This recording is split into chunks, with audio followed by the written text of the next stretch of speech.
Come and See begins in a quiet Belarusian village during World War II, where a young teenage boy named Florya dreams of joining the Soviet resistance against the invading Nazi forces.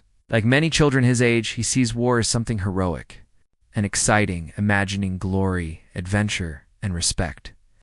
One day, while digging in the sand near the beach with another boy, he discovers an old rifle buried underground, and this single moment changes his life forever.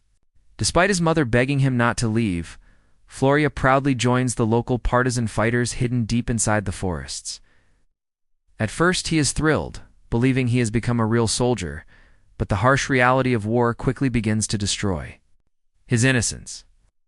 Inside the resistance camp, the older fighters barely take him seriously because of his age, yet Florya desperately tries to prove himself. During an air raid by German planes, the forest explodes with chaos and death as bombs rain down everywhere, leaving Florya temporarily deaf from the shockwaves. The sound design becomes hauntingly distorted, placing the audience directly inside his traumatized mind. After the bombing, he meets a young girl named Glasha, and together, they wander through devastated landscapes, searching for safety and meaning in a world that seems to have completely collapsed. When Florya returns to his home village, hoping to reunite with his family, he notices an eerie silence everywhere. The houses appear abandoned, the streets are empty, and the atmosphere feels terrifyingly wrong. At first, he refuses to believe anything bad has happened. Glasha secretly discovers the horrifying truth behind the house: piles of dead bodies, including Florya's family and neighbors, massacred by the Nazis. Florya is emotionally shattered, but his trauma becomes so overwhelming that his mind almost stops functioning normally. As the journey continues, the film transforms into a nightmare where every scene feels more horrifying than the last. Florya travels through swamps, burned villages, endless rain, and forests filled with fear while witnessing the complete destruction of humanity. His youthful face slowly changes throughout the movie, making him look decades older by the end, symbolizing how war steals childhood and destroys the human soul. The resistance fighters attempt small attacks against German troops, but they are heavily outnumbered and powerless against the brutality surrounding them. Along the way, Florya encounters civilians starving, women crying over dead children, and entire communities wiped out without mercy. The movie does not present war like an action-adventure. Instead, it shows war as pure psychological horror, where survival itself becomes unbearable. One of the most disturbing moments occurs when Nazi soldiers gather villagers into a wooden church under the false promise of mercy. The terrified civilians, including children and elderly people, are trapped inside while the Germans laugh, mock them, and prepare for the massacre. Some villagers desperately beg for compassion, while others attempt escape, but the soldiers show no humanity at all. The church is then set on fire, burning hundreds of innocent people alive while the Nazis celebrate outside, with music and drunken laughter. Florya watches helplessly as screams fill the air, and this moment completely destroys whatever innocence or hope remained inside him.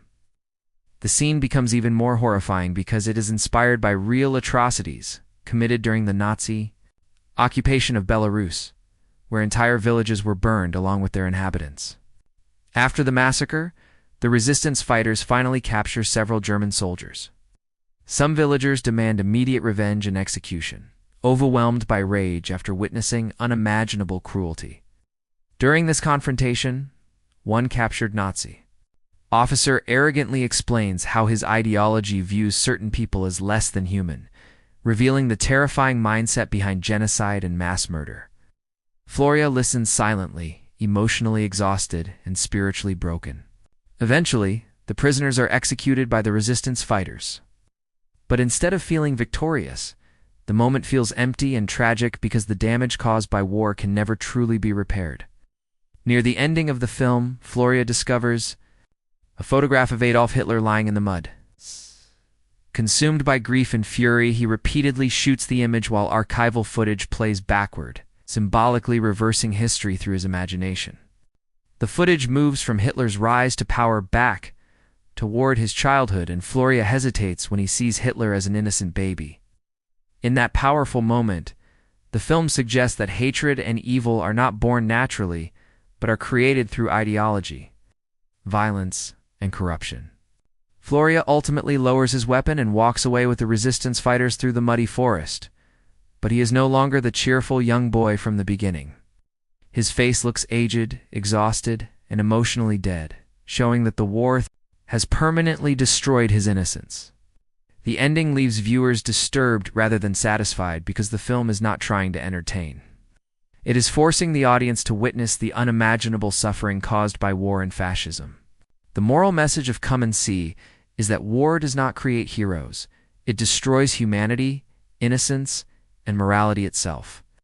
The film warns future generations never to glorify violence because behind every war are broken children, burned families, and psychological scars that last forever.